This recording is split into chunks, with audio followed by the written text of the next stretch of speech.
আসসালামু আলাইকুম, স্বাগত জানাচ্ছি সবাইকে ৩/৫/২০২৬ রোজ রবিবার সাপ্তাহিক হাট। দেখছেন ফরিদপুরের সালথা বাজারের হাট। আজকে কত করে পেঁয়াজ যাচ্ছে জানিয়ে দেব দর্শক। তার আগে বলে নিই, আপনি যদি এই চ্যানেলে নতুন হয়ে থাকেন তাহলে সাবস্ক্রাইব করে পাশে থাকুন। এমন প্রতিদিনের বাজার জানতে, প্রতিদিনের পেঁয়াজ বাজার জানতে, প্রতিদিনের দাম সম্পর্কে জানতে এই চ্যানেলটিকে সাবস্ক্রাইব করুন।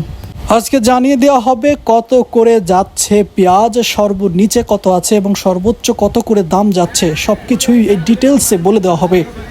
তার আগে বলিনি, কে কোথা থেকে দেখছেন জানিয়ে দিন কমেন্টের মাধ্যমে, এবং আপনাদের বাজারে কত করে যাচ্ছে পেঁয়াজ, রসুন, কাঁচামালের দাম কমেন্টে জানিয়ে দেওয়ার অনুরোধ রইল। আজকে পিএস গেছে কত করে? আজকে পিএস গেল মনে করেন 950 থেকে 1000, 950 থেকে 1000, 950 থেকে 1000। আবার মিশাটা আছে মনে করেন 800, 850, 900। পিএসের দাম কি বাড়ছে নাকি আরো পিএসের দাম কমছে। এখন কাঁচা বাজার তো বলার কায়দা নেই। এখন কি হয়, আজকে মনে করেন এক বাজার, কালকে আর এক বাজার। সামনে কি দাম বাড়বে?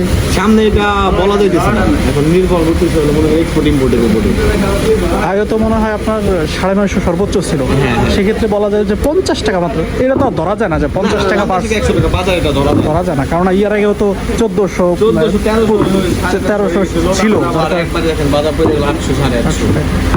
গত বছরও দেখছি যে এই সময় পেঁয়াজের দাম একটু একটু করে বাড়তেছিল। এবছর কেন বাড়লো না? মনে করেন পেঁয়াজের দাম ভালো ছিল। এবছর হলো যে ক্ষেত্রে চাষিদের ফলন হয়েছিল 3 গুণ, বুঝতে পারছেন? এই কারণে হলো পেঁয়াজের বাজার মানে প্রচুর আমদানি আছে, প্রচুর আমদানির কারণে আজকে পেঁয়াজের দামটা আসলে ডাউন।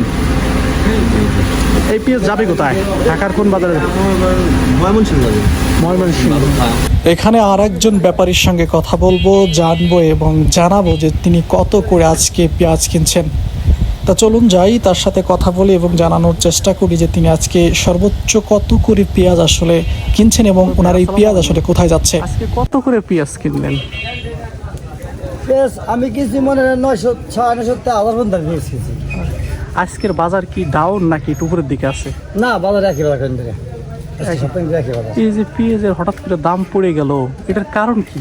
হঠাৎ করে দাম পড়ে গেল, পেঁয়াজ তেমনটা খাইতেছে না, তার পেঁয়াজ ফলছে বেশি। এবছর মনে করেন যে যেভাবে 100 হয়েছে 200, 400 হয়ে গেছে। তার মানে অতিরিক্ত ফল। আবার মনে করেন পেঁয়াজটা টানবি আপনার ফাল্গুন মাসটা, যে এই পেঁয়াজটা 200-400 কোটি মন পেঁয়াজ টানে ফাল্গুন মাসে।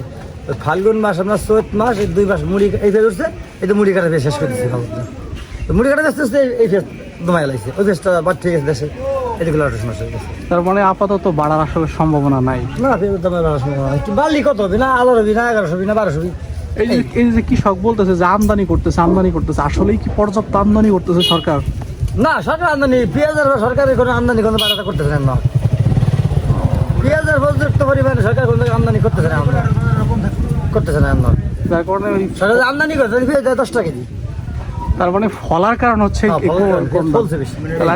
তাহলে আজকে পিএস কিনছেন হচ্ছে আপনি সর্বোচ্চ 1000 টাকা। 1000 টাকা সর্বোচ্চ, আমিও না, আরো কিনছে মানুষ 1000। সর্বনিম্ন কত আছে? সর্বনিম্ন লাস্ট টাকা পাবো 800।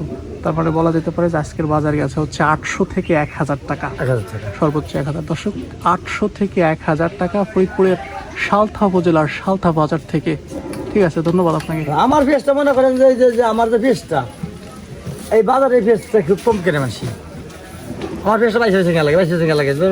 এই কটা পেঁয়াজ কিনছে মনে হয় আরো কিনা কাম ছিল, 22 কিনা খুলেন না। আপনার হাট হলে কোথায়, মানে বাজার কোথায়? এই কোথায় বাজার বাইফেল বাজার।